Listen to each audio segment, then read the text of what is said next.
نحمده ونصلي ونسلم على رسوله النبي الأمين المكين الحميد الكريم الرؤوف الرحيم. أما بعد فأعوذ بالله من الشيطان الرجيم.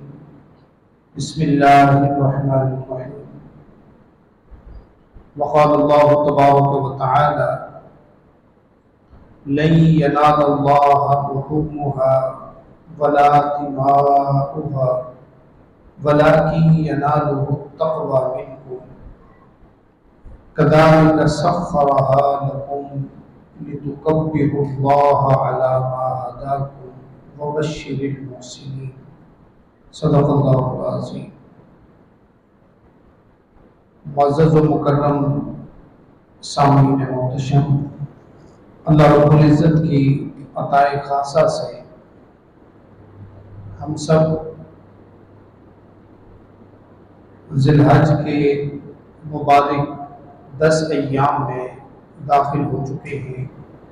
یہ بارہ ہلال کی عنایات کے دن ہیں، رب ذوالجلال کی عطاؤں کے دن ہیں، اور حضرت ابراہیم علیہ السلام پر بالخصوص نوازشات اور عطاؤں کے دن ہیں. ہمیں بھی سنت ابراہیمی پر عمل کرتے ہوئے قربانی کا حکم دیا گیا. قرآن پاک نے کہا کہ لن ینال اللہ لحومها، اے لوگوں آپ لوگ جو قربانی کر رہے ہیں تو اللہ رب العزت کے پاس نہ تو لن ینال اللہ لحومها کہ نہ تو گوشت پہنچتا ہے، ولا دماؤها اور نہ اللہ کے پاس خون پہنچتا ہے، وَلَٰكِن يَنَالُهُ التَّقْوَىٰ مِنْكُمْ، ہاں مگر بالغ الہ کی طرف سے تقویٰ ضرور تمہارا پہنچتا ہے. رب ذوالجلال کی طرف تقویٰ تمہارا پہنچتا ہے. اور پھر فرمایا كَذَٰلِكَ سَخَّرَهَا لَكُمْ، اور یہ اس رب ذوالجلال کا احسان عظیم ہے کہ اس نے ان جانوروں کو اور ان ساری مخلوقات کو تمہارے لیے مسخر کر دیا ہے. لِتُكَبِّرُوا اللَّهَ عَلَىٰ مَا هَدَاكُمْ، تاکہ تم جس وقت ذبح کرنے لگو تو اللہ کے نام کی تکبیر کہو جیسا کہ اللہ نے تمہیں سکھایا ہے. وَبَشِّرِ الْمُحْسِنِينَ، اور جو ان باتوں کے اوپر عمل کرنے والے ہوں، نیکی کرنے والے ہوں، ان کے لیے اللہ رب العزت کی طرف سے خوشخبریاں ہیں. یہ سورۃ الحج کی آیت نمبر 37 تھی. میں نے اس کا ترجمہ اور ہلکا سا مفہوم بیان کر دیا. اللہ رب العزت ہمیں حق بات کہنے، آپ سب کو حق بات سن کر اس پہ عمل پیرا ہونے کی توفیق عطا فرمائے. آمین. عزیزان من، پہلا سوال ہے کہ قربانی فرض ہے یا واجب ہے؟ یاد رکھیے فرضیت کے درجے پر نہیں ہے. اگر یہ فرضیت کے درجے پہ ہوتی تو ہر ایک کے اوپر لازم ہو جاتی. یہ امام اعظم ابو حنیفہ کے نزدیک واجب ہے اور بقیہ تینوں ائمہ کے نزدیک سنت موقدہ ہے. تو یہ عمومی طور پہ کہہ دیا جاتا ہے کہ قربانی ہر ایک کے اوپر فرض ہے، تو فرضیت کے درجے پہ نہیں ہے، وجوب کے درجے پہ ہے. وہ بھی اس وقت جب اس کے پاس نصاب اس کا مکمل ہو. اب یہ دوسرا سوال آ گیا ہے کہ قربانی کا نصاب کیا ہے؟ تو قربانی کا نصاب اس وقت، یعنی ہم جب بیٹھے ہیں سال 2026 میں، تو تقریباً 5.5 لاکھ روپے آپ کے پاس سپیئر پڑے ہوں تو آپ کے اوپر قربانی لازم آئے گی، یعنی جو وجوب کے درجے میں جائے گی. بقایا سنت اور مستحب وہ ایک الگ چیز ہے. آگے سوال ہے کہ کیا میاں بیوی پر الگ الگ قربانی لازم ہے؟ اور یہاں دو باتیں ہیں. ایک یہ ہے کہ میاں کام کر رہا ہو اور بیوی گھر کے اندر رہے اور وہ بذات خود اس کی کمائی کا کوئی ذریعہ نہ ہو، اس صورت میں صرف میاں کے اوپر یعنی شوہر کے اوپر قربانی واجب آئے گی، عورت کے اوپر قربانی نہیں ہوگی۔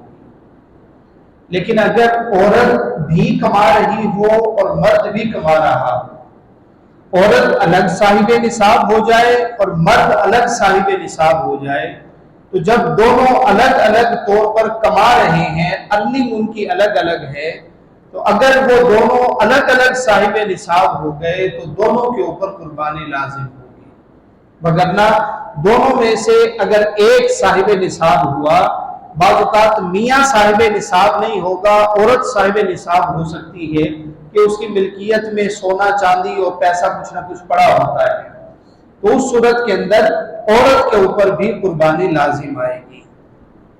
تو اگر ایسا نہیں ہے تو پھر صرف اگر شوہر کما رہا ہے اور اسی کے پاس وہ صاحب نصاب ہے تو فقط شوہر پر قربانی واجب ہوگی۔ سوال نمبر 4 ہے کہ کیا مسافر شخص پر قربانی واجب ہے؟ تو دیکھیے، اگر کوئی قربانی کے ایام میں سفر پر چلا جائے اور وہ اپنی جگہ پر موجود نہ ہو، اپنے گھر پر موجود نہ ہو اور 15 دن سے کم اس کا قیام ہو، تو اس صورت کے اندر یہ شخص مسافر گردانا جائے گا اور اس پر قربانی نہیں ہوگی۔ قربانی کے لیے مقیم ہونا شرط ہے۔ سفر میں فقط جو حجاج کرام ہیں وہ وہاں پر مینا میں جا کے قربانی کر سکتے ہیں، اس کے علاوہ سفر میں قربانی کسی کے اوپر بھی جائز نہیں ہے۔ اب اگلا سوال یہ ہے کہ قربانی کے جانور کی عمر کتنی ہونی چاہیے؟ اب یہ سوال بڑا بکھرا ہوا ہے، چونکہ جانور مختلف ہیں تو اس وجہ سے کسی ایک کا تعین ممکن نہیں ہے۔ میں ہر ایک کا الگ الگ بتا دیتا ہوں۔ اونٹ اگر کوئی قربانی کرے تو اس کی عمر کم از کم 5 سال ہونا لازمی ہے۔ اونٹ کی عمر 5 سال ہونا لازمی ہے۔ اسی طرح جو گائے وغیرہ ہے اور اسی قبیل کی جتنی چیزیں ہیں، گائے بیل اور دیگر اس قسم کی جو بھینس وغیرہ ہے، جو بھی اس قبیل کے اندر چیزیں آتی ہیں، ان کی عمر 2 سال ہونا لازم ہے۔ اور اسی طرح جو بکرا وغیرہ ہے یا اسی قبیل کے جتنے جانور ہیں، وہ ان کی عمر کم از کم 1 سال ہونا لازم ہے۔ تو ہمارے ہاں عرف عام میں یہ کہہ دیا جاتا ہے کہ جی وہ 2 دانت سے ہو، دوندا جانور ہو تو اس کو ذبح کریں۔ 2 دانت والا 1 سال کا مکمل ہو جاتا ہے۔ تو آج کل فیڈ کھلا رہے ہیں تو 2 دانت وہ بعض اوقات اپنی عمر سے بہت پہلے نکال لیتا ہے۔ تو اصل چیز وہ 1 سال کا ہونا ہے۔ تو ہمارے ہاں عرف عام میں دوندا چل گیا ہے، لیکن فی زمانہ دوندا بھی عمر سے پہلے ہو جاتا ہے۔ آج کل 7-8 ماہ کا بھی بکرا وغیرہ وہ دوندا بن جاتا ہے، کیونکہ اس کو فیڈ دی جاتی ہے تو فیڈ کے اوپر پلنے والے پھر اس کا یہ تعین نہیں رہتا۔ کوشش کی جائے کہ جب بھی خریدا جائے تو اپنی طرف سے یہ پوچھ لیا جائے کہ بھئی یہ 1 سال کا بکرا ہے یا نہیں۔ جب اس نے کہہ دیا کہ ہے تو پھر آپ کے سر سے اتر گیا۔ اگر کہیں وہ ابہام بھی ہوا یا کمی بیشی بھی ہوئی تو غلط بیانی اس نے کی ہے، آپ کی طرف سے نہیں ہے۔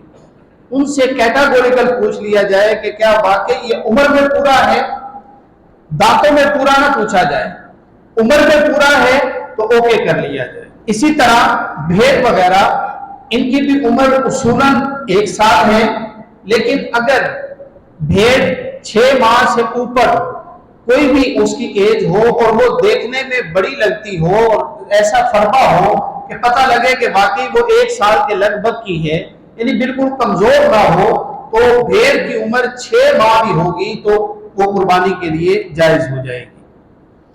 اس کے بعد یہ کہ جانور میں حصے کتنے ہوں گے؟ تو یہ بڑے جانور جتنے بھی ہیں ان کے اندر 7 حصے ہوں گے اور چھوٹے جانور جتنے بھی ہوں گے ان کے اندر 1 حصہ ہوگا۔ ہمارے ایک دوست ہیں، عالم ہی ہیں، ان سے کسی نے پوچھا تھا کہ استاد جی اونٹ کے کتنے حصے ہیں؟ یار اونٹ ہے تو بڑا 7 گائے نے ہونے نے کہ وہ 11 ہونے چاہیے، تو وہ 11 والا سین نہیں ہے۔ بڑا جانور چاہے اونٹ ہو یا نیچے جتنے بھی ہوں ان کے 7 ہی حصے ہوں گے، 7 سے اوپر کسی کا نہیں ہوگا، اور نیچے پھر چھوٹے جانور جتنے بھی ہیں وہ صرف 1 کا 1 حصہ گردانا جائے گا۔ اگلا سوال یہ ہے کہ قربانی کا وقت کب شروع ہوتا ہے؟ اب یہ مجھ سے 2 سوالات یہاں اس طرح کیے گئے تھے۔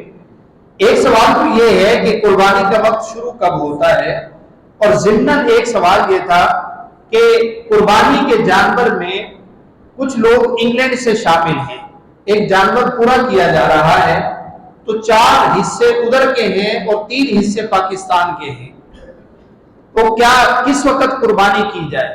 اب دن ایک ہی آ رہا ہے لیکن تقریباً 5 گھنٹے کا فرق ہے، تو یاد رکھیے قربانی کا جو ٹائم ہے وہ عید کی نماز کے بعد شروع ہوتا ہے۔ ہم احناف کے نزدیک عید کی نماز سے پہلے قربانی باطل ہوگی، اللہ قبول کر لے اپنی جگہ کے اوپر، لیکن ہم احناف کے نزدیک عید کے بعد قربانی شروع ہوگی۔ اس کے بعد پھر اگر کوئی اسی طرح جیسا مجھ سے سوال کیا گیا کہ باہر سے کوئی لوگ شامل ہیں اور 4-5 گھنٹے کا وقفہ درمیان میں آ رہا ہے، پھر کیا کیا جائے؟ تو بہتر یہ ہے کہ آپ انتظار کر کے فار ایگزامپل 5 گھنٹے تقریباً ظہر کی نماز کا وقت ہو جائے گا تو ظہر کے بعد قربانی کر لیں تاکہ ادھر بھی عید کی نماز ہو جائے اور ادھر بھی عید کی نماز ہو جائے۔ وگرنہ دوسرا حکم یہ ہے کہ جس جگہ پر جانور ذبح ہو رہا ہوگا حکم اس کا لاگو ہوگا۔ اگر یہاں پر جانور ذبح ہو رہا ہے تو حکم یہاں کا لاگو ہوگا کہ یہاں عید کی نماز پڑھ کر ہی قربانی کر دی جائے تو سب کی قربانی ہو جائے گی۔ لیکن بہتر یہ ہے کہ اگر تھوڑا سا توقف کر لیا جائے، ان کی دعائیں بھی ساتھ شامل ہو جائیں تو یہ زیادہ بہتر ہوگا۔ تو 10 ذی الحج سے لے کر 12 ذی الحج کی اثر تک یہ قربانی کا وقت ہے، یعنی یہ تقریباً 3 دن بنیں گے اور 2 راتیں بنیں گی۔ پہلے کتب جو فقہ ہیں ان میں رات کے وقت قربانی کو جائز قرار نہیں دیا گیا، اس کی وجہ یہ تھی کہ اس دور میں چراغ جلا کرتے تھے، ہماری طرح لائٹنگ نہیں تھی، تو چراغ جلنے کی وجہ سے کہہ دیا گیا کہ اندھیرے کے اندر پتہ نہیں اس کی رگ کو ٹھیک طرح سے کٹے یا نہ کٹے، تو احتیاطاً کہہ دیا گیا کہ رات کے وقت قربانی نہ کی جائے۔ تو فی زمانہ تو الحمدللہ ہمارے پاس اندھیرے کا مسئلہ ہی نہیں ہے، تو یہ 3 دن اور 2 راتیں بنتی ہیں، اس میں کسی بھی وقت انسان قربانی کر سکتا ہے۔ پھر یہ اگلا سوال ہے کہ کیا عورت قربانی کا جانور ذبح کر سکتی ہے؟ جی بالکل، اگر عورت دل گردے والی ہو تو شرط قربانی کے لیے 2 ہیں، ایک مسلمان ہونا اور دوسرا تکبیر پڑھنا۔ ہاں جی، ہاتھ نہ کانپے۔ عورتوں کا تو ویسے خون دیکھ کے تو ان کا وہ اپنا بلڈ پریشر لو ہو جاتا ہے، یہ ہمارے ہاں کی عورتیں نرم و نازک ہیں، یہ جو بقایا عرب کی اور یہ بقایا جتنے ہیں ترکی وغیرہ، یہاں تو سارا کا سارا کام ہی عورتیں کرتی ہیں میجورٹی، وہ خود ہی جانور ذبح کرتی ہیں، خود ہی سارا کچھ، گھر کے اندر کوئی مہمان آ جائے تو مرد کو تو پتہ ہی نہیں ہوتا، وہ سارا کچھ مینج کر لیتی ہیں، آج بھی یہی پوزیشن ہے۔ تو کیا عورت قربانی کا جانور ذبح کر سکتی ہے؟ جی بالکل، قربانی کا جانور عورت ذبح کر سکتی ہے۔ اس کے بعد گوشت کی تقسیم کیسے ہوگی؟ قربانی کے جانور کی گوشت کی تقسیم وہ 3 حصوں میں ہوگی۔ سب سے پہلا حصہ اہل و عیال کا ہے، یعنی اپنے گھر والوں کا ہے، جتنا ضرورت کے مطابق آپ کے لیے ضروری ہو اتنا آپ گوشت رکھ لیجئے، بقایا پھر تقسیم کیجئے۔ اور تقسیم کرنے میں رشتہ داروں کا الگ حق ہے اور نادار اور مسکینوں کا الگ حق ہے۔ آج کل یہ ایک ٹرینڈ چل پڑا ہے کہ رشتہ داروں میں جن نے قربانی کی ہوتی ہے ہم ان کو گوشت نہیں دیتے، ہم ان کو دیتے ہیں جن کے ہاں قربانی نہیں ہوتی۔ جن کے ہاں قربانی نہیں ہے وہ نادار اور مفلس کے زمرہ میں آتے ہیں، ان کا کوٹا ہی الگ ہے، ان کا کوٹا ہی الگ ہے، اللہ تعالیٰ نے ان کا حصہ ہی الگ کر دیا ہے۔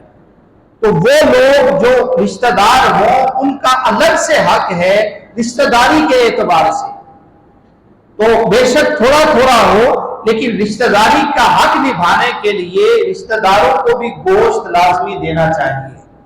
اور تیسرا حصہ پھر غرباء و مساکین کا ہے، اس کے اندر بھی سب سے پہلے آپ نے اپنے اقربا کو دیکھنا ہے، اس کے بعد پھر اپنے ہمسایوں کو دیکھنا ہے، اس کے بعد پھر باہر کے علاقے کے لوگوں کو دیکھنا ہے۔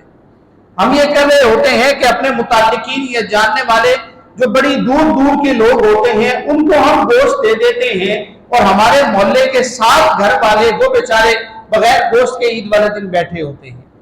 تو سب سے پہلا حق آپ کی قربت والوں کا ہے، چاہے وہ ہمسائیگی میں آپ کے قریب ہو یا رشتہ داری میں آپ کے قریب ہو، پہلا حق ان کا ہے۔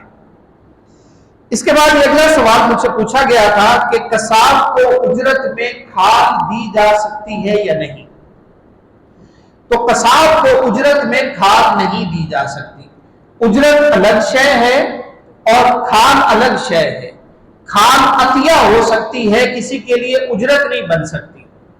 تو کسی بھی قصاب کو چاہے وہ اجرت کے طور پر قربانی کے جانور میں سے پہلے پہل وہ یہ جتنی چربی ہوتی تھی یہ بھی دی جاتی تھی، پھر گوشت کے کچھ حصے ہوتے تھے وہ بھی دیے جاتے تھے اجرت کے طور پر، جیسے کلیجی وغیرہ اور یہ چیزیں اجرت کے طور پہ دے دی جاتی تھی، اور کھال وغیرہ۔ تو یاد رکھیے کہ یہ کھال اجرت کے طور پر قصاب کو نہیں دی جا سکتی۔ اس کے بعد اگلا سوال یہ ہے کہ مرحوم والدین کی طرف سے قربانی جائز ہے یا نہیں؟ تو دیکھیے جو فوت شدہ ہیں ان کا حق دوسرا ہے، پہلا حق زندہ کا ہے، یعنی جو موجود ہے اس کا حق پہلا ہے۔ موجود ہے، فار ایگزامپل میں موجود ہوں، میرے والد گرامی دنیا میں نہیں ہیں، تو پہلا حق میرا ہے کہ اگر میں صاحب نصاب ہوں تو پہلی قربانی میری طرف سے ہوگی۔ اس کے بعد اگر اللہ نے مجھے استطاعت دی ہو پھر میں بے شک اپنے والد کی طرف سے کروں، والدہ کی طرف سے کروں، اور پھر اسی طرح اپنے استاد اپنے شیخ کی طرف سے کروں، یا جن کو اللہ تعالیٰ نے مال کی وسعت دی ہے وہ آقا کریم علیہ الصلوۃ والتسلیم کی طرف سے قربانی کریں۔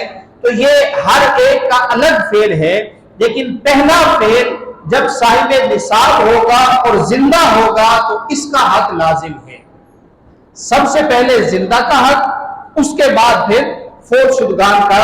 اور یہ صرف جائز ہی نہیں ہے بلکہ بہتر ہے کہ اگر کسی کی استطاعت ہو اور وہ کر سکتا ہو تو قربانی اپنے بڑوں کی طرف سے بھی کرنی چاہیے کہ یہ اجر و ثواب اور ان کے لیے درجات کی بلندی کا سبب ہے۔ اسی طرح سوال کیا گیا ہے کہ ایام تشریق کیا ہے؟